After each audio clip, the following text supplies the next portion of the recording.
30 నిమిషాలు మామూలుగా సమయానికి ఇచ్చేసుకొని త్వరగా రైట్ కదా. ఓకే. కానీ మా జనాభా లేట్ 11:30 ఓకే. ఓకే. లేట్ అయినా పర్వాలేదు, ఎవరైనా దేవునికి స్తోత్రం. హల్లెలూయా.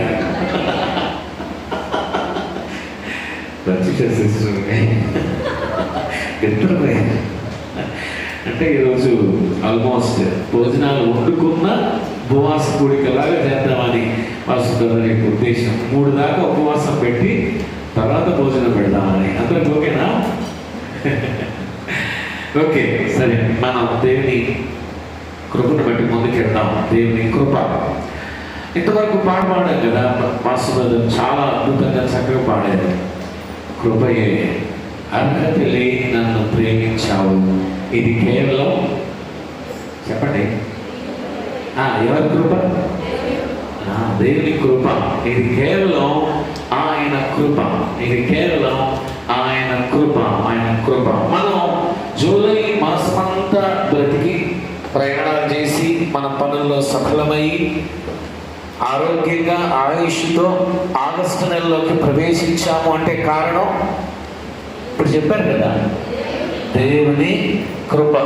మన పనులు మనం చక్కగా చేసుకోగలుగుతున్నాం, 3 పూటలా తినగలుగుతున్నాం అంటే దానికి కారణం చెప్పండి. మీరు అసలు గట్టిగా మాట్లాడరా?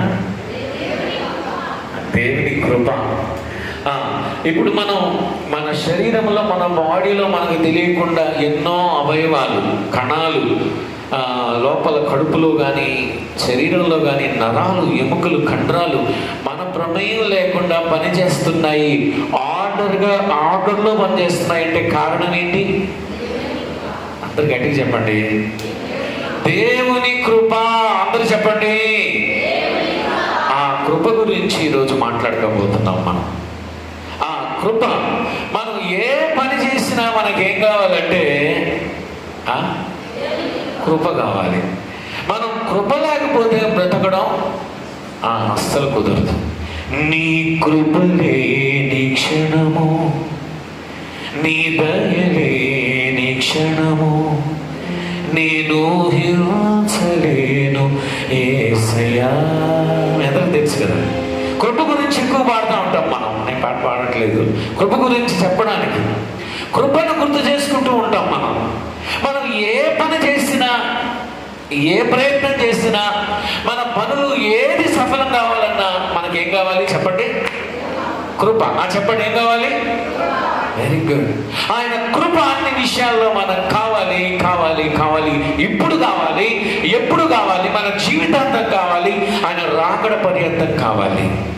అయితే ఆ కృప మీకు ఈరోజు చూపిస్తున్న కృప, ఈరోజు దేవుడు మాట్లాడాలనుకుంటున్న కృప ఏంటో విశేషంగా మిమ్మల్ని ఈ వచనంలోకి తీసుకొస్తాను. చూడండి, 2 కొరింథీ పత్రిక 8వ అధ్యాయము 1వ వచనము. దయచేసి చదువుతారా? 2 కొరింథీ పత్రిక 8వ అధ్యాయము 1వ వచనము. నేను చదవనా? నేను చదువుతారా? Very good.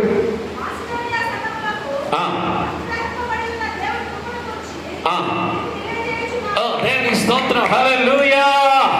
ఇది దేవుని కృప. ఎవరికి అనుగ్రహించబడిందంట? మాసిదోనియా సంఘములకు అనుగ్రహింపబడిన దేవుని కృప. అపొస్తలుడైన పౌలు కొరింథీ సంఘానికి రాస్తూ చెప్తున్నాడు, మాసిదోనియా సంఘాలకు ఏమనుగ్రహించబడిందట? చెప్పండి. మర్చిపోకండి. ఈరోజు మర్చిపోకుండా ఈ టైటిల్ గుర్తుపెట్టుకోండి ప్లీజ్. ఈ అంశం గుర్తుపెట్టుకోండి. దేవుని కృప అనుగ్రహింపబడి ఉన్న సంఘము మాసిదోనియా సంఘము లేక సంఘములు. ఏంటి ఈ దేవుని కృప? త్వరగా వెళ్తాను నేను. ఏంటి ఈ దేవుని కృప? ఏ విధమైన కృప? మనం ఇప్పుడు దాకా చెప్పుకున్నాం కదా, మనకి ఏ పని చేయాలన్నా, మనం పొద్దున్న రాత్రి పడుకొని పొద్దున్న లేవాలంటే మనకి ఏం కావాలా? Very good. మనం ఎక్కడికో ప్రయాణం చేసి కారులో కానీ, బస్సులో కానీ, ట్రైన్లో కానీ మళ్ళీ క్షేమంగా ఇంటికి రావాలంటే మనకి ఏం కావాలా? Very good. కానీ మాసిదోనియా సంఘములకు అనుగ్రహింపబడిన కృప ఏమిటి? కృప ఏమిటి? దేని గురించి ఈ కృప అనుగ్రహింపబడింది? 2వ వచనం చదువుతాం.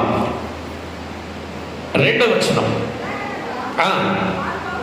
వారు బహు శ్రమల వలన పరీక్షింపబడగా అత్యధికముగా సంతోషించి మరియు అత్యధికముగా సంతోషించి. నంబర్ 1 చూడండి, కృప నంబర్ 1.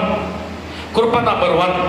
మనం ఇప్పటిదాకా చెప్పుకున్న కృప నేను చెప్తుంటే మీరు లాస్ట్లో పూరించారు. నేను ఈరోజు ఇక్కడ వాక్యం చెప్పాలి అని అంటే, మీ దగ్గరికి రావాలంటే కారణం ఏంటి?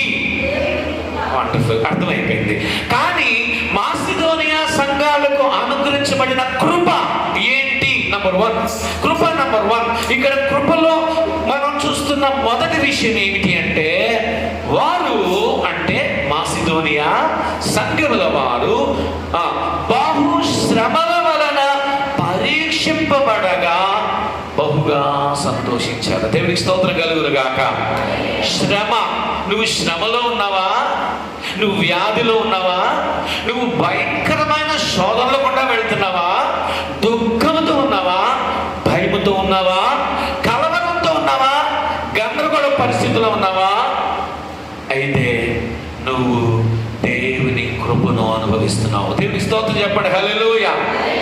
వి డోంట్ అండర్స్టాండ్, మనకు అర్థం కాదు. అదేంటి పాస్టర్ గారు, మనకు మంచి జరిగితే కదా కృప, మనకన్నీ మేలుగా ఉంటే కదా కృప, మనకన్నీ సవ్యంగా ఉంటే కదా కృప, మనకన్నీ అనుకూలంగా ఉంటే కదా కృప. No no no no. అందుకే మాసిదోనియా సంఘాలకు అనుగ్రహించబడిన కృప ఎంత విశేషమైనదో, ఎంత విలక్షణమైనదో మనం చూస్తున్నాం. కృప నంబర్ 1, వాళ్ళు శ్రమ పడితే బహుగా సంతోషించారట. అంటే దేవుడు శ్రమల వలన వాళ్ళని పరీక్షించాడు. ఈరోజు కృప నంబర్ 1, కృపలో ఉండే అనుభవం నంబర్ 1. కృప కొత్తగా మీకు అనిపిస్తున్న కృప, వింతగా మీకు అనిపిస్తున్న కృప అనుభవం ఏంటో తెలుసా? శ్రమలో దేవుడు నిన్ను పరీక్షించుట. దేవుని స్తోత్రం. హల్లెలూయా. చాలా మందికి ఈ మాట చెప్పగానే, మాకు ఈ కృప వద్దు సార్, కృపరావు సార్, మాకు ఈ కృప వద్దు సార్. ఇది స్పెషల్ గ్రేస్, ప్రత్యేకమైన కృప, విశేషమైన కృప. ఏంటి ఆ కృప? దేవుడు మన జీవితాల్లోకి శ్రమ అనుభవిస్తే ఆ శ్రమని తట్టుకొని సంతోషించడం. ప్రభువా, ఈ శ్రమలోకి నన్ను అనుమతించినందుకు నీకు వందనాలు చెప్పడం. కృప అనుభవంలో నంబర్ 1, మొదటి అనుభవం. రెండో అనుభవంలోకి తీసుకెళ్తాను. అదే వచనం కంటిన్యూ చేయడమ్మా. మరియు వారు నిరుపేదలైనను వారి దాతృత్వం బహుగా విస్తరించెను. కృప నంబర్ 2, కృప అనుభవం. రెండవ అనుభవం మాసిదోనియా సంఘములకు అనుగ్రహింపబడిన కృప. నంబర్ 1 ఏం చెప్పుకున్నాం? వారు బహుశ్రమల వలన పరీక్షింపబడ్డాం. తల్లి అయ్యా బాగా వినండి, జాగ్రత్తగా వినండి. కృప ఇంతవరకు చెప్పించాను చూసారా? అదే అనుకుంటున్నారు మీరు, అదే అనుకుంటున్నారు. ఏదైనా మనం అనుకున్నది, అనుకూలంగా ఉన్నది, ఆనందం కలిగించేది జరిగితే అది దేవుని కృప. నేను ఊహించండి జరిగితే అది దేవుని కృప అనుకుంటున్నాం మనం. కాదు, బహుశ్రమాలు దేవుడు నీకు అనుమతిస్తే, అది దైవ చిత్తానుసారంగా జరిగితే అది దేవుని, చెప్పండి, కృప. అది దేవుని కృప. మొదటి అనుభవం. రెండవ అనుభవం చెప్తున్నాను. వారు నిరుపేదలైనను వారి దాతృత్వము బహుగా విస్తరించను. దేవుని స్తోత్రం కలుగును గాక. కృపలో రెండవ అనుభవం, కృపలో దేవుని కృపలో రెండవ అనుభవం. నిరుపేదలైన దేవునికి ధారాళంగా ఇవ్వడం కృప రెండవ అనుభవం. దేవునికి స్తోత్రం కలుగును గాక. మీకు నాకు తెలుసు మీరు ఎప్పుడు అంటారు, సార్ ఇది కృప కాదంటారు. అదేంటి సార్ మాకేముందని ఇవ్వడానికి? మేము నిరుపేదలం కదా, సరిగా జీతాలు కూడా ఇవ్వట్లేదు సార్, మమ్మల్ని పనులు పెట్టుకున్న వాళ్ళు సరిగా రావట్లేదు. నేనేదో అనుకున్నాను దేవునికి, నాకు 1,00,000 రూపాయల జీతం అయితే నేను చాలా చేసేవాడిని సార్. చాలామంది అంటారు, అంటే నాకు ఎక్కువ వస్తే దేవునికి ఎక్కువ ఇస్తాను. అది కృప కాదు. ఆమె దేవునికి స్తోత్రం. హల్లెలూయా. అది కృప కాదు. అది కృప కాదు.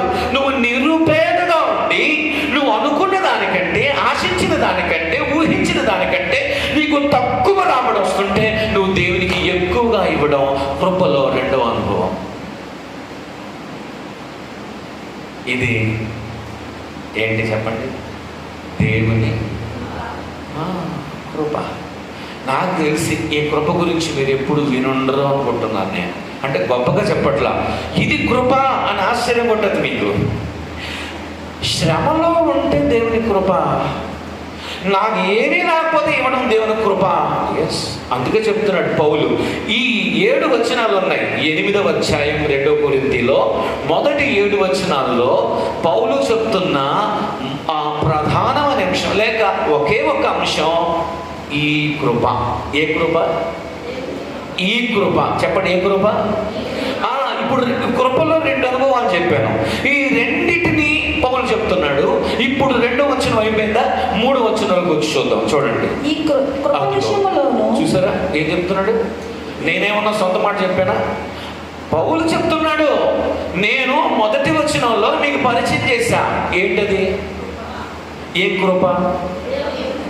వెరీ గుడ్, మీరు సూపర్ అండి. మీరు దేవుని కృప నేను ఫస్ట్ వచనంలో పరిచయం చేశా. 3వ వచనంలోకి వచ్చి ఏం చెప్తున్నాను? వెరీ గుడ్ అండి. ఈ కృప, ఈ కృప, ఈ కృపలో 2 అనుభవాలు ఉన్నాయి. 2వ వచనం పూర్తి అయ్యేటప్పటికి 2 అనుభవాలు నేర్చేసుకున్నాం మనం. దేవుడు నిన్ను ఎంత భయంకరమైన సమస్యలో పరీక్షిస్తున్నాడో, ఎలాంటి అనుభవం గుండా తీసుకెళ్తున్నాడో, ఎంత భయంకరమైన ఇరుకు గుండా నువ్వు పయనిస్తున్నావో అది నీ విషయంలో దేవుడు చూపిస్తున్నా. సూపర్. నెంబర్ 2, నీకు దేవునికి ఇవ్వాలనుంది, దేవునికి చేయాలనుంది, దేవునికి ఏదో ఏదో గొప్పగా నేను ఊహించినంతగా, ఎవరు అనుకోనంతగా అసలు నాకు అన్నీ ఇచ్చేయాలని ఉంది, కానీ నా దగ్గర ఏమీ లేవు, ఊహించినంత ఆశించినంత లేదు, నాకు ఇవ్వాలని ఉంది కానీ నేను ఇవ్వలేకపోతున్నాను. అది కాదు కృప. నా దగ్గర ఏమి లేదు, ఆశించిన దానికంటే తక్కువ ఉంది, నాకు వచ్చే రాబడి కంటే అప్పులే ఎక్కువ ఉన్నాయి, నాకు వచ్చే రాబడి కంటే కట్టకే ఈఎంఐలే ఎక్కువ ఉన్నాయి, నాకు వచ్చే రాబడి కంటే అప్పులోళ్ళు రెడీగా ఉండి తీసుకునేవి ఎక్కువ ఉన్నాయి. ఇప్పుడు నేను దేవునికి ఎక్కువగా ఇస్తాను. ఇది దేవుని కృప. ఆమేన్, హల్లెలూయా. వారు నిరుపేదలైనను దేవునికి ఇవ్వడానికి ఏముందంట వాళ్ళలో అంటే దాతృత్వము గల మనస్సు. దాతృత్వము, జనరాసిటీ. దాతృత్వము అంటే ధారాళంగా ఇచ్చే మనసు. దీని గురించి మాట్లాడుకుందాం మనం. సో ఈ కృపను చదువు తల్లి. 3వ వచనం, ఈ కృప విషయములోను పరిశుద్ధుల కొరకైన పరిచర్యలో పాలుపొందు విషయములోను మనఃపూర్వకముగా మమ్మల్ని వేడుకొనుచు, వారు తమ సామర్థ్యము కొలదియే కాక సామర్థ్యము కంటే ఎక్కువగాను తమంతట తామే ఇచ్చిరని మీకు సాక్ష్యం ఇచ్చుచున్నాను. మీకు అర్థమైపోతుంది కదా. 2 అనుభవాలు చెప్పుకున్నాం. ఫస్ట్ది శ్రమల్లో పరీక్ష, మొదటి కృప, మొదటి అనుభవం. 2వది లేకపోయినా దేవునికి ఇవ్వడం. సింపుల్ లాంగ్వేజ్లో చెప్తున్నా, నా దగ్గర లేకపోయినా నేను అప్పు చేసి దేవునికి ఇస్తాను. అట్టట్టు సార్, మా కోసం అయితే అప్పు చేస్తాం, దేవునికి ఇవ్వడానికి ఎందుకు అప్పు చేస్తాం సార్ అంటారు చాలామంది కదా. కారు కొనుక్కోవడానికి అప్పు చేస్తారు, ఇల్లు కట్టుకోవడానికి అప్పు చేస్తారు, ఫర్నిచర్ కొనుక్కోవడానికి అప్పు చేస్తారు, ఇంట్లో రిపేర్స్ చేసుకోవడానికి అప్పు చేస్తారు. కానీ దేవునికి ఇవ్వమంటే ఏం చెప్తారు తెలుసా? డబ్బులు లేవు సార్ అంటారు. ఏ నీ అవసరాల కోసం అప్పు చేసి మళ్ళీ ఏం చేస్తున్నావు? తీరుస్తున్నావు లేదా? మరి నీ దగ్గర లేనప్పుడు దేవునికి ఒట్టి చేతులు చూపిస్తే తప్పు. ఎందుకో తెలుసా? నీకు కావలసినప్పుడు అప్పు తీసుకుంటున్నావు, దేవుడు అడిగినప్పుడు మా దగ్గర లేవంటున్నావు. ఈరోజు కృప 2వ అనుభవం గురించి 3వ వచనానికి వచ్చాను చూసారా? ఈ 3 నుంచి 7 వరకు బాగా గమనించండి ఏ కృప చెప్తున్నాడో. రైట్, ఇక్కడ ఏమంటున్నాడంటే వాళ్ళంట, ఎవరు? మాసిదోనియా సంఘముల వారంట, వారు తమ సామర్థ్యము కంటే ఎక్కువగా ఏం చేశారు? చదువు కావాలంటే చదవండి. ఏం చేశారు? 4వ వచనం చివర ఎవరు కనుక్కుంటారు ఆన్సర్? వాళ్ళు సామర్థ్యం కంటే ఎక్కువగా ఏం చేశారు? ఇచ్చారు. ఎవరికి ఇచ్చారు? దేవునికి. దేవునికి స్తోత్రం. సామర్థ్యం కంటే ఎక్కువగా ఇవ్వడం, తమంతట తామే ఇవ్వడం, తమంతట తామే ఇవ్వడం. ఇక్కడ కృప రెండో అని చెప్తున్నాడు. మీకు దాచిపెట్టుకున్న విషయం చెప్తున్నా. 3, 4, 5, 6, 7 వచనాల్లో కృప అనుభవం నంబర్ 2 చెప్తున్నాడు. నంబర్ 1 చెప్పట్లేదు. కృపా అనుభవం నంబర్ 1 చెప్పట్లేదు. నంబర్ 2 ఏంటది? నిరుపేదలైన వాళ్ళు ధారాళంగా దేవునికి ఇస్తున్నారు అనేది చెప్తున్నాడు పౌలు. కృపా అనుభవం నంబర్ 2 చెప్తున్నాడు. ఎక్కడి నుంచి? 3వ వచనం నుంచి 7వ వచనం. అదే ఈ కృప అని చెప్పేస్తున్నాడు. అందుకే వాళ్ళు ఎలా ఇచ్చారు అని చెప్తున్నాడు. సామర్థ్యం కంటే, చెప్పండి, ఎలా ఇచ్చారు? అది వెరీ గుడ్. నా సామర్థ్యం ఎంత? నా రాబడి వచ్చేంత, అదే కదా. నా సామర్థ్యం ఎంత? నాకు జీతం వచ్చినంత. నా సామర్థ్యం ఎంత? ఇంకా చెప్పాలంటే ఈఎంఐలు కట్టి, అప్పులు పోయి, పాల బిల్లు కట్టి, కరెంటు బిల్లు కట్టి, నేను లాస్ట్లో ఏం మిగలదు చూడండి, అది నా సామర్థ్యం. అప్పుడు నేనేం చెప్తాను పాస్టర్ గారికి, మిగలలేదు సార్, పాస్టర్ గారు ప్రార్థన చేయడానికి సార్ మీ చేతిలో పాము పడతాం అనుకున్నాను, ఏమి లేవు సార్ మీ చేతిలో చెప్తారు కదా. అది వాస్తవం. నేను చెప్పేది, నేను మిమ్మల్ని ఎక్కడ చేయట్లా, వాస్తవం. కానీ వీళ్ళు ఏం చేస్తున్నారు? అది కృప. కానీ వీళ్ళు ఏం చేస్తున్నారు? అది కృప. ఏంటి ఆ కృప? సామర్థ్యం కంటే దేవుడు వాక్యం బాగా నేర్చుకుంటారు. ఎక్కువగా ఇచ్చేవాళ్ళే ఏ సంఘస్థులు? మాత్రమే సంఘస్థులు. కింద చెప్పాలి. ఇంకా చాలా విషయాలు చెప్పాల్సి ఉంది. 5వ వచనం.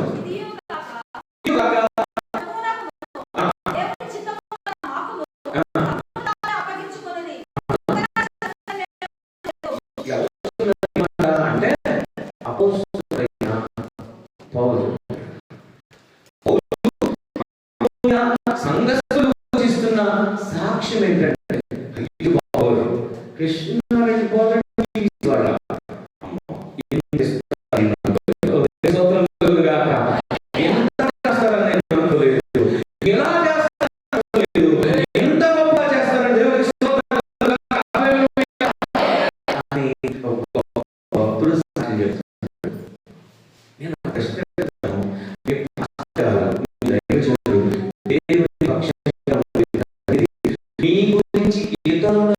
సాక్ష్యం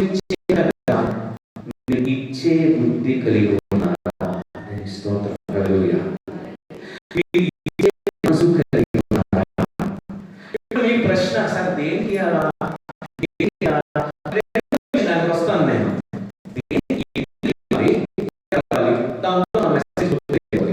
సో ఆ రోజు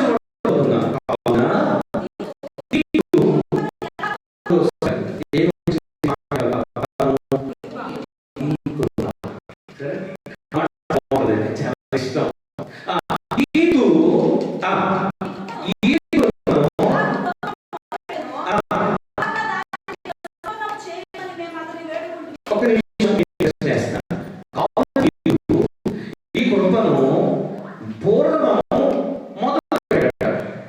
తీదు ఈ కృపని పూర్వము మొదలు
ఈ కృప మీరు అన్ని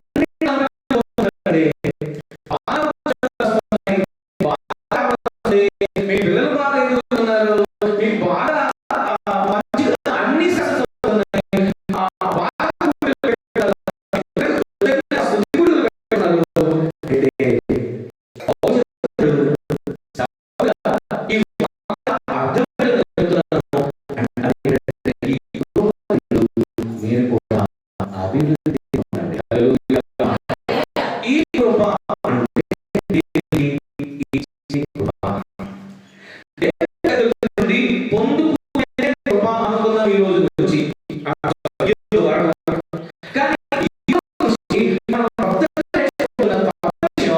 దేవునికి ఇచ్చేది కూడా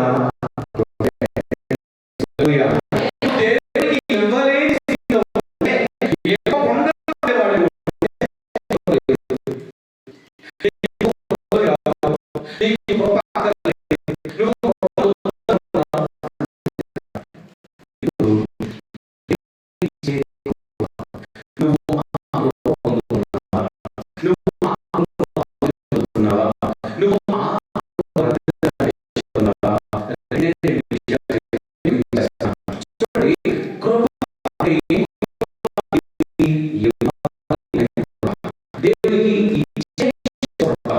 నీకు గొప్ప ఆకలి, నువ్వు ఈ కృప ఎందుకు ఇవ్వాలి, వద్దు, ఎలా ఇవ్వాలి?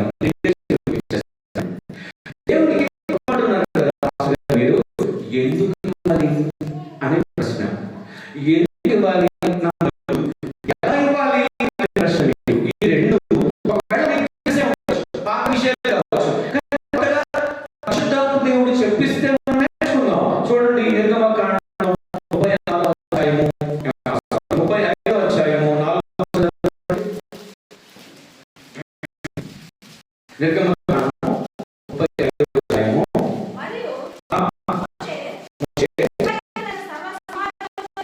ఏమన్నాడు?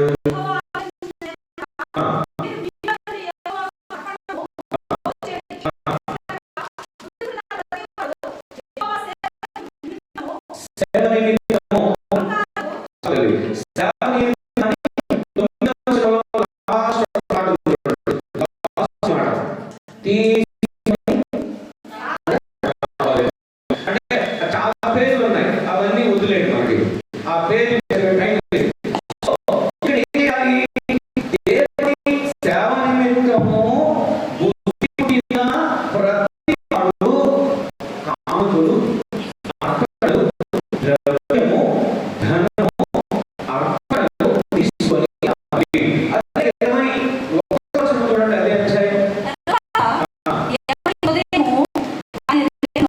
ఎవరి మనసు వారిని ప్రేరేపించునో వారందరూ వచ్చి ప్రత్యక్ష యొక్క పని కొరకును, దాని సమస్త కొరకును,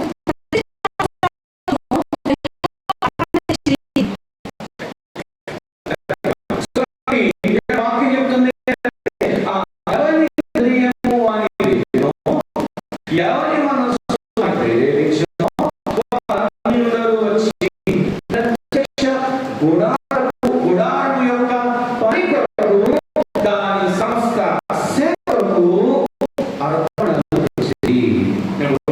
ఎందుకు ఇవ్వాలి అనే విషయం, ఎందుకు ఇవ్వాలి అని అంటే, నంబర్ 1, దేవుని సేవలో అక్కర ఉంది కాబట్టి ఇవ్వాలి.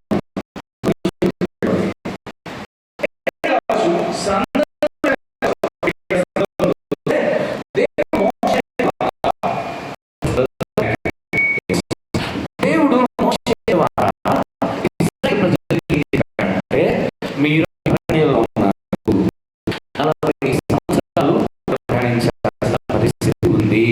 కాబట్టి మీ అరణ్యంలో ఉండగానే ఈ ఎడారిలోనే మందిరం కట్టండి. దేవునికి స్తోత్రం కలుగును గాక. అదే ప్రభు, ఈ అరణ్యంలో ఇక్కడే ఉంటాం.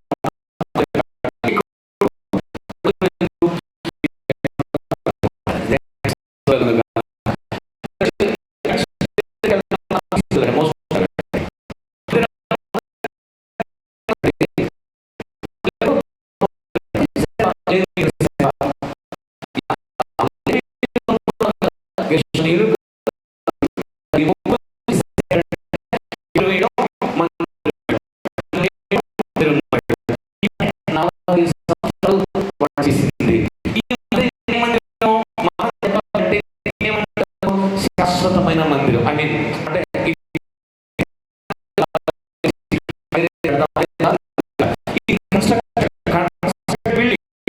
వాళ్ళు వేసింది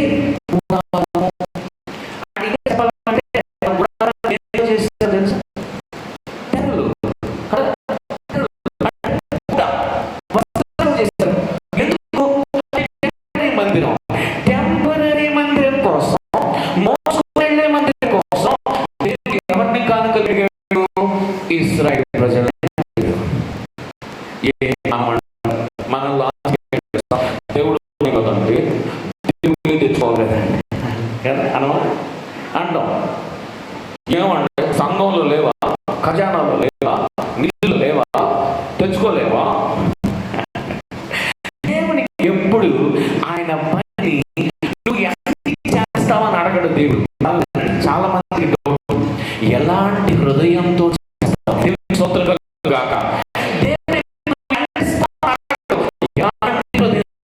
అందుకే ఎవరి హృదయమో ప్రేమించిన కొలది వాడు పనికి దేవుని సేవకి ఇచ్చినాడు. కోసమే ఇశ్రాయేలుని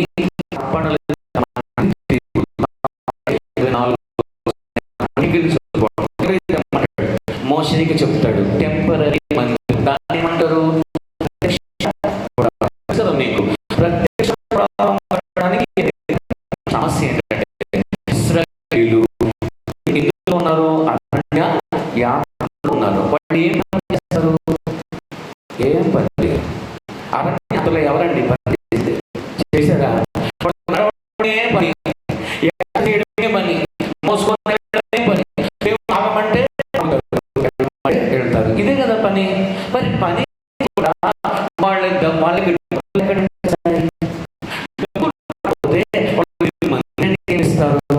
ఇది తెలియదు దేవుడికి. కానీ దేవుడు నా మందిరానికి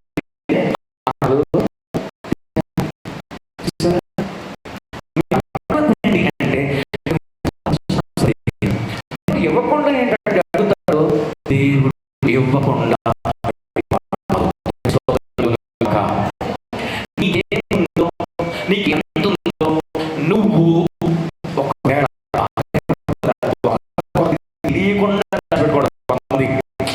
ఏమో మాట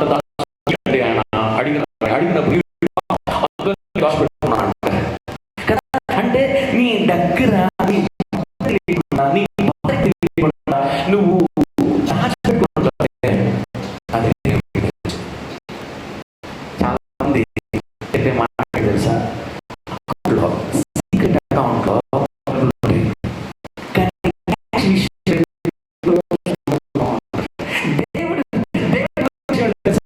అకౌంట్ లో ఉండే ఎవరివి చాలా మంది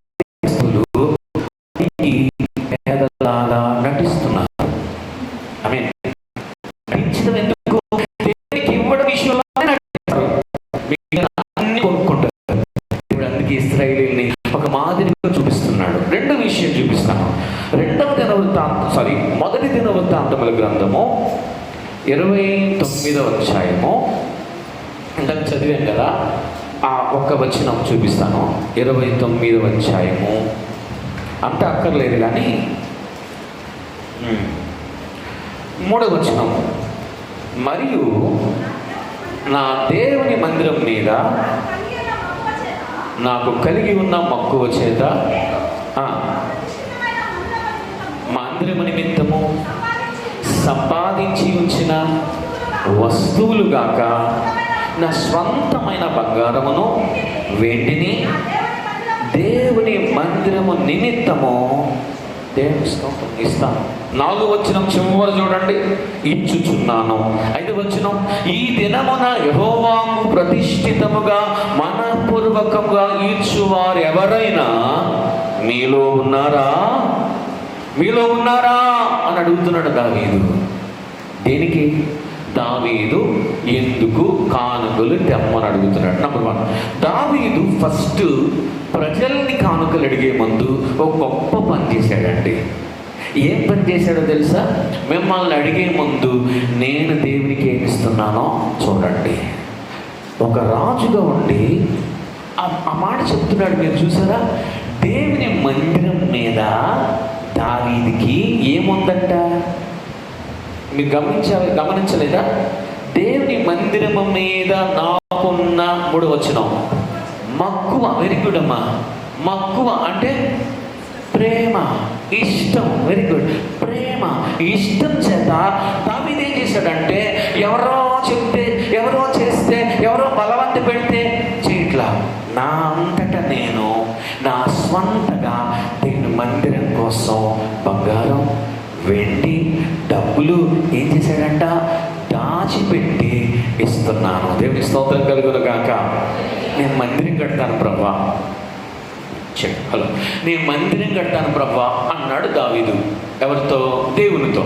దేవుడు అన్నాడు, నువ్వు కట్టొద్దులే అన్నాడు. ఏం ప్రభా? వద్దులే. మరి ఎలా ప్రభా? దేవుని మందిరం కావాలి కదా, శాశ్వత మందిరం కావాలి కదా, ఒక బిల్డింగ్ కావాలి కదా అని అంటే, నువ్వు కాదులే, నీ తర్వాత నీకు పుట్టే నీ కొడుకు కొడతాడులే అన్నాడు. Okay, no problem. అంటే నేను ఉంటాను అప్పటిదాకా, నువ్వు ఉండవు, నువ్వు చచ్చిపోయిన తర్వాత కడతాడు అన్నాడు. ఓ దేవునికి స్తోత్రం, హల్లెలూయా. ఎట్ట చెప్తానండి హల్లెలూయా? దావీదుకి ఏం చెప్తున్నాడు దేవుడు? నిరాశపడే విషయం చెప్తున్నాడు. నేను మందిరం కడతాను ప్రభువా అని అంటే నువ్వు వద్దు అన్నాడు. ఎందుకు వద్దు అంటే నీ కొడుకు కడతాడు అన్నాడు. అట్టయితే నేను కూడా చూస్తానంటే నువ్వు చూడమంటున్నాడు. ఏమన్నా ఇష్టపడే విషయం అనేది అదేంటి ప్రభు అలానే విషయం? అవును, నువ్వు చూడక్కర్లేదు, నువ్వు కట్టక్కర్లేదు, నీ కొడుకు కడతాడంటే ఎవరైనా ఆ మందిరం కోసం దాచిపెడతారా? ఎవరు దాచిపెడతాం? నాకేం పని, వాడు కట్టుకుంటాడులే, వాడి హయాంలో వాడు సంపాదించుకుని వాడు కట్టుకుంటాడులే అనుకుంటారు కదా. దావీదు నాకేముందో తెలుసా, మందిరం ఎలా ఉంటుందో, ఎలా కడతాడో నా కొడుకు తెలియకపోయినా నాకు దేవుని మందిరం అంటే ఇష్టం. ఆమె దేవునికి స్తోత్రం, హల్లెలూయా. ఇక్కడ మందిరం అనే విషయాన్ని మనం ఎలా అర్థం చేసుకోవాలంటే, దేవునికి సంబంధించిన ఏ సేవ అయినా సరే దేవునికి ఇవ్వాల్సిన బాధ్యతని మనం గుర్తించాలి. ఇది అపోస్తలుడైన పౌలు మాసిదోనియ సంఘాలకు నేర్పిస్తున్న, ఏం నేర్పించాడు? కృప. దేవునికి స్తోత్రం కలుగును గాక. ఇది కృప, ఇది కృప. ఎంతమందికి కృప కావాలో 3వ విషయాన్ని నేను గుర్తు చేస్తాను. మొదటి విషయం, ఎందుకు ఇవ్వాలి అనుకున్నాం కదా. ఎందుకు ఇవ్వాలి? దేవుని సేవలో ఉండే అక్కర. ఇది ఒకటి గుర్తుపెట్టుకోండి. అక్కర ఉంటే నువ్వు ఇవ్వాలి, అక్కర ఉంటే నువ్వు ఇవ్వాలి. రెండవది, లూకా సువార్త 6వ అధ్యాయము 38వ వచనం చదవండి. లూకా సువార్త. క్షమించుడి, అప్పుడు మీరు క్షమింపబడుదురు. ఈయుడి, అప్పుడు మీకు ఇయ్యబడును. చాలు తల్లి. ఈయుడి, అప్పుడు మీకు ఇయ్యబడును. నంబర్ 2, ఎందుకు ఇవ్వాలి అన్నదానికి మొదటి విషయం ఏం చెప్పుకున్నామంటే, అక్కర ఉంది కాబట్టి. దేంట్లో? దేవుని సేవలో, దేవుని పనిలో అక్కర ఉంది కనుక ఇవ్వాలి, అవసరం ఉంది కనుక ఇవ్వాలి. నంబర్ 2. రెండవది, దేవుని ఆజ్ఞ కనుక మనం ఇవ్వాలి. దేవుని స్తోత్రం కలుగును కాక, హల్లెలూయా. మొదటిది అక్కర, రెండవది ఆజ్ఞ. ఇలా గుర్తుపెట్టుకోండి. ఎందుకు ఇవ్వాలి? మొదటిది అక్కర ఉంది కాబట్టి దేవుని సేవలో మనం ఇవ్వాలి. రెండవది, ప్రభువే స్వయంగా చెప్తున్న మాట, ఈయుడి మీకు, చదవండి, ఇంకా చదవండి. అణిచి కుదిలించి దిగజారునట్లు నిండు కొలతను మనుషులు మీ ఒడిలో కొలుతురు. మీరు ఏ కొలతతో కొలుతురో ఆ కొలతతోనే మీకు మరలా కొలవబడు. అంటే అర్థం ఏంటి? అననీయ సప్పీరా మీకు గుర్తొచ్చారా? అననీయ సప్పీరా అపోస్తలుల కార్యముల గ్రంథం 5వ అధ్యాయంలో సంఘమంతటికి ఒక మంచి ఏమంటారు, ప్రేరణ, ఓ మంచి మనస్సును దేవుడు ఇచ్చాడు. ఆ మనస్సు ఏంటి అని అంటే, అపోస్తలులైన వాళ్ళు సంఘానికి, ఆది సంఘానికి నేర్పించారు. ఏమనంటే, మనందరం ఏక మనసు కలిగి ఉండాలి. Very good. మనందరికీ ఏక హృదయం ఉండాలి. Very good. ప్రార్థన ఎప్పుడు సార్? వచ్చేస్తాం. ప్రభు వల్ల ఎప్పుడు? వచ్చేస్తాం. రాత్రి పగల వచ్చేస్తాం. ఉపవాస కూడిక వచ్చేస్తాం. భోజనాలు ఉన్నాయా? అయినా కూడా వచ్చేస్తాం. భోజనాలు వండాలా, భోజనాలు తయారు చేయాలా అయితే వచ్చేస్తాం, ఖచ్చితంగా వచ్చేస్తాం. మీరు ఎప్పుడు కావాలన్నా ఏక మనసు చూపిస్తాం, ఎప్పుడు కావాలన్నా ఏక హృదయం చూపిస్తాం. అలాగే మీరు అన్నిటికీ రావాలా. ఇప్పుడు ఏం చేయాలంటే మనలో ఎవరికి అక్కరగా ఉందో, ఎవరు పేదవాళ్ళుగా ఉన్నారు, ఎవరు లేని వాళ్ళుగా ఉన్నారు, మనందరం ఏం చేద్దామంటే వాళ్ళకి మనకున్న దాంట్లో పంచి ఇద్దాం, మనకున్న దాంట్లో ధారాళంగా ఇద్దామంటే అందరూ ఆగిపోయారు. ఏం ఆగిపోయారు?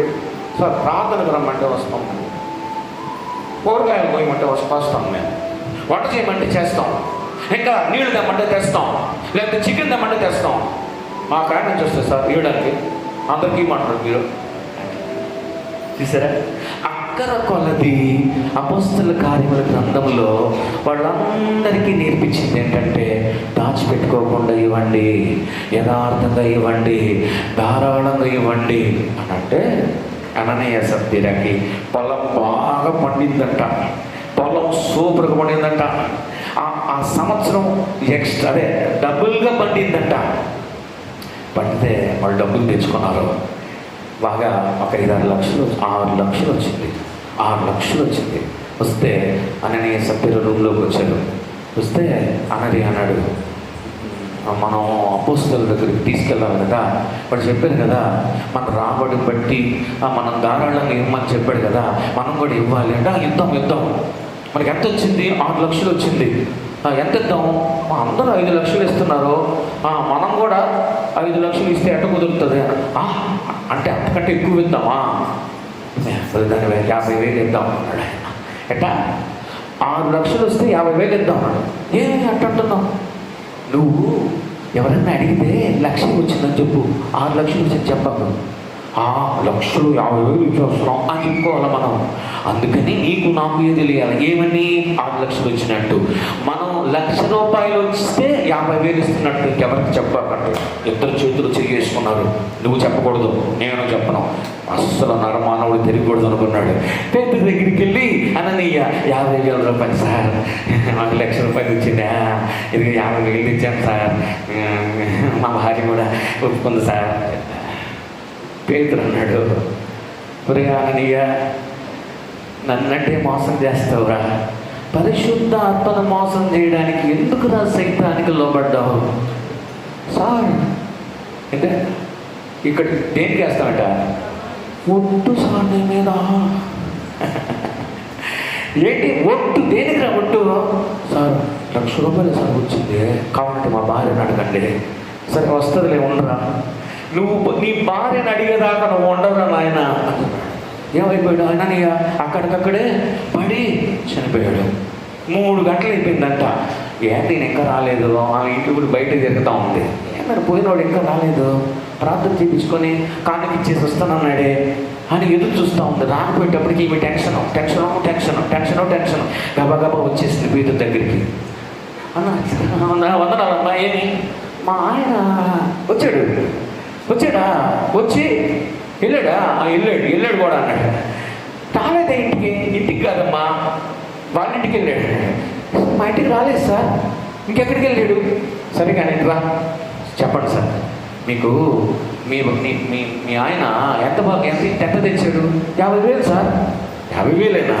50,000 సార్, ఒట్టు సార్. నీకు ఎంత వచ్చింది?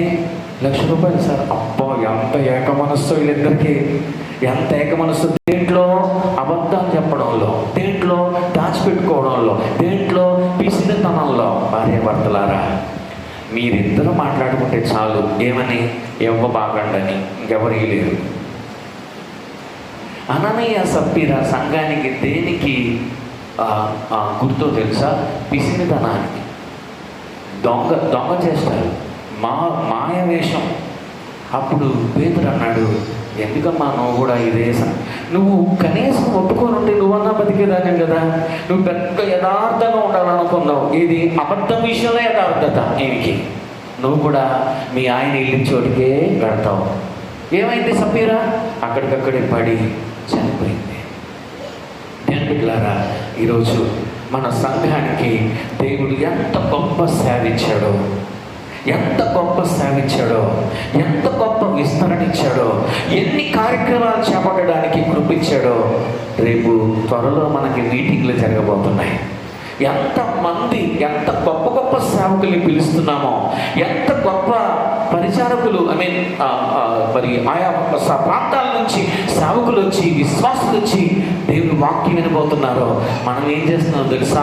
ఆ మీటింగ్లని హోస్ట్ చేస్తున్నాం, మనమే ఏర్పాటు చేస్తున్నాం.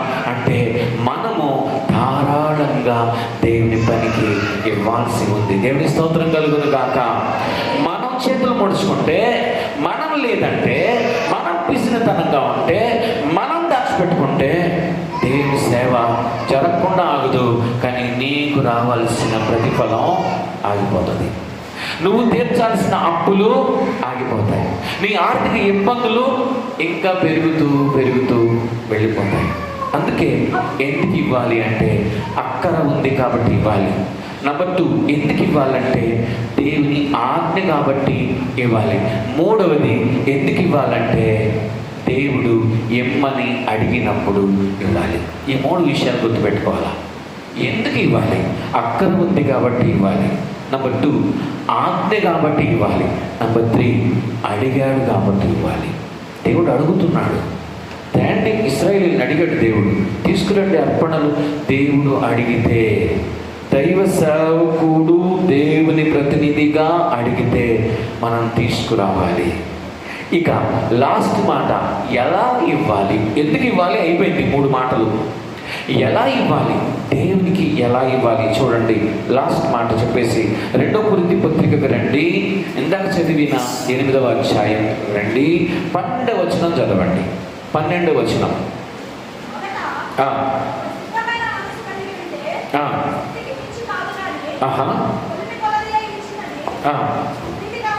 ఎలా ఇవ్వాలి, ఎలా ఇవ్వాలి?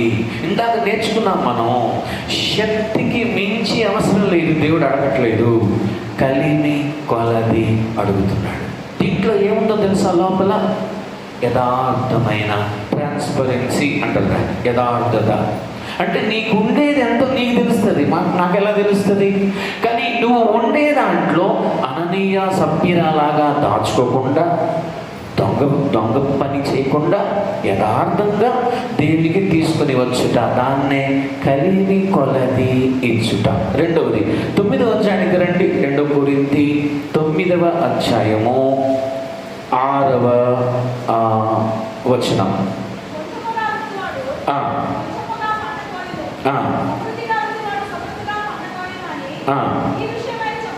నెంబర్ 2, నీకున్న దాన్ని, నీకు దేవుడు ఇచ్చిన దాన్ని దేవుని సేవకి ఉపయోగించడానికి సమృద్ధిగా ఇవ్వాలి. మొదటిది కలిమి కొలది ఇవ్వాలి. రెండవది సమృద్ధిగా ఇవ్వాలి. సమృద్ధిగా ఇవ్వాలి. సమృద్ధిగా ఇవ్వాలి. దేవునికి, దేవుని సేవకు, దేవుని పనికి మనం ఇచ్చేది తక్కువగా ఉండకూడదు, పిసినితనంగా ఉండకూడదు, లేకపోతే చీప్గా, చులకనగా ఉండకూడదు, నిర్లక్ష్య వైఖరితో మనం ఇవ్వకూడదు. మూడవది లాస్ట్ మాట నేను చెప్పి 7వ వచనం. 7, సణుగు కొనకయు బలవంతముగా కాకయు ప్రతివాడును తన హృదయంలో నిశ్చయించుకొనిన ప్రకారము ఇవ్వలేను. దేవుడు ఉత్సాహముగా ఇచ్చువానిని ప్రేమించు. చివరి మాట, ఉత్సాహంగా ఇవ్వాలి. ఉత్సాహం అంటే ఏంటి? పాటలు పాడుకుంటూ ఇవ్వాలనా, లేదంటే ఇంకేదైనా అర్థమా అంటే, ఇక్కడ అర్థం ఏంటంటే ఉత్సాహంగా ఇవ్వడం అని అంటే ముందు హృదయంలో నిశ్చయించుకొనిన ప్రకారం. ఈరోజు అనుకుంటాం ఈ వాక్యం విని ఏమని, ఉదాహరణకి మనము మీటింగుల కోసం మన కుటుంబం 10,000 ఇద్దాం అనుకుంటాం. ఈరోజు ఈ వాక్యం విన్నాం కదా, బాగా వేడిగా ఉంటుంది కదా, దేవుడు మాట్లాడు కదా, 10,000 ఇద్దాం అనుకుంటాం. ఓ వారం పోయింది, ఈఎంఐలు కట్ అయినాయి. ఈ అమ్మాయిలు కాదండి, ఈఎంఐలు కట్ అయిపోయినాయి. అప్పులోళ్ళు వచ్చి తీసేసుకున్నారు. అప్పుడు వచ్చే ఆదివారానికి నువ్వు మీ ఆయన కూర్చున్నారు. ఈ అమ్మాయి 10,000 ఇద్దాం అనుకున్నాం కదా, ఓ యాడే 10,000 మొన్నట్టే చెప్పాము, 10,000 యాడ్ నుంచి వస్తాయి, 2,000 ఎంత అంటే మొన్న ఎంత నిశ్చయించుకున్నావు? 10,000. కానీ ఇప్పుడు డౌన్ పేమెంట్ కదా, పేమెంట్ డౌన్ అయిపోయింది కదా, అందుకని 2,000కి వచ్చింది. ఇప్పుడు 20వ తారీఖు వచ్చేసింది. 20వ తారీఖు రాగానే ఆ 2,000లో 1,000 రూపాయలు ఖర్చు అయిపోయింది. 1,000 రూపాయలు ఖర్చు అయిపోతే ఏమ్మా ఏం చేద్దాం? 500 ఎంత? 500కి వచ్చింది బేరం. అంటే ఫస్ట్ నిశ్చయించుకునింది ఏమైంది? గాల్లోకి వెళ్ళిపోయింది. ఎందుకు? సార్ మా పరిస్థితి మీకు తెలుసు సార్, ఎన్ని ఇబ్బందులు ఉన్నా మీకు తెలుసా, ఇవ్వాలని ఎంత ఆరాటం ఉంది సార్, కానీ ఉంటే కదా వేయడానికి ఖర్చు పెట్టేసేవన్నీ. ఈ 10 రోజుల్లో నువ్వు ఖర్చు పెట్టేసి ఏం చేస్తున్నావు? ఇవ్వాలని నిశ్చయించుకున్నాను సార్, కానీ ఏం చేసాం సార్, అందరూ కట్ చేసుకుని వెళ్ళిపోయారు సార్, EMIలు ఏం లేవు సార్, అందుకని 500. ఏం చేయాలి తెలుసా? మనం ఈరోజు నిశ్చయించుకున్నావా? ఈరోజు చేతులు ఉన్నాయా? ఈరోజే ఇచ్చేయండి. దేవునికి స్తోత్రం, హల్లెలూయా. ఈరోజే ఇచ్చేయండి, ఇప్పుడే ఇచ్చేయండి. ఎందుకు తెలుసా? సాతానికి ఒక ట్రిక్ తెలుసు. ఆ ట్రిక్ ఏంటి తెలుసా? 1 గంటకు మనం మనసు మార్చేయడం. అవునా కదా? ఆ గంటకు మారిపోతుంది. ఎన్ని ఒప్పుకున్నావు? 10,000 ఒప్పుకున్నా. నన్ను అడిగా నువ్వా? ఇంటికి వెళ్ళిన తర్వాత గొడవ దేనికి? ఏం ఒప్పేసుకోవడం? ఏదో ప్రేరేపణ వచ్చేసి పరిశుద్ధాత్మ వచ్చేసి నేను 10,000 ఒప్పేసుకోవడం మహా ఎందుకు ఒప్పుకున్నావు? నన్ను అడిగావా? అది ఇదే నాకు ఇంట్లో గొడవ. నిశ్చయించుకున్న ప్రకారం ఇవ్వకుండా సాతాను చేస్తాడు, శోధన తెస్తాడు. అందుకే ఈరోజు మనం నేర్చుకున్నది, ఈ కృప పొందే విషయంలో నువ్వు ఏ స్థితిలో ఉన్నావు? నీకు ఈ కృప కావాలా? అయితే ప్రార్థన చేసుకుందాం రండి. దేవుడి మాటలు మన నీకిలో దీవించును గాక. ఆమేన్. ప్రార్థన చేసుకుందామా? పరిశుద్ధ తండ్రి, గొప్ప దేవా, నీకు వందనాలు. ఈ ఉదయకాల మధ్యాహ్నకాల సమయంలో కొంత సమయం ఈ కృప గురించి పౌలు ఎంత చక్కగా చెప్పాడో మేము చక్కగా నేర్చుకున్నాం తండ్రి. ఎంతో అద్భుతంగా నేర్చుకున్నాం తండ్రి. యేసయ్యా, ఈరోజు మీరు మాతో ఎంతో చక్కగా మాట్లాడినందుకు మీకు స్తోత్రాలు. నాయనా, ఈ కృప విషయంలో మేము అభివృద్ధి పొందాలి. ఈ కృప మాకు కావాలి. ఈ కృప పొందుకోవడానికి మేము ఉవ్విళ్ళూరాలి. ఆ విధంగా కృష్ణారెడ్డిపాలెం సంఘం నిర్వహిస్తున్న ఉజ్జీవ స్వార్థ కూడికలు విషయంలో ఆ సంఘస్థులందరూ కూడా ఏ ఒక్క కుటుంబం కూడా విడిచిపెట్టకుండా ప్రతి ఒక్కరూ దేవుని సేవకు ధారాళంగా ఉత్సాహంగా కలిమి కొలది ఇచ్చుటకు సహాయం చేయమని, ఈ వాక్యం ప్రతి హృదయంలో వెంటబడి ఆశీర్వదించబడే కృప దయచేయమని యేసు నామములో ఈ ప్రార్థన అడిగి పొందుకొని ఉన్నాం తండ్రి. ఆమేన్. కానుకల నిమిత్తం పాటుపడుతుండగా మన హృదయపూర్వమైన కానుకలు అర్పించుకుందాం. సమయం లేదు, 2 చరణాలు మాత్రమే పాడండి. మన మధ్యలో ఉన్న దేవునిలో వచ్చి పాటుపడి దేవుని మహిమపరుస్తాం. 2 చరణాలు మాత్రమే. పరిచారకులు త్వరగా కానుకలు పడవలసిందిగా కోరుచున్నాం. ఎందుకంటే చాలా పని ఉంది.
Hallelujah.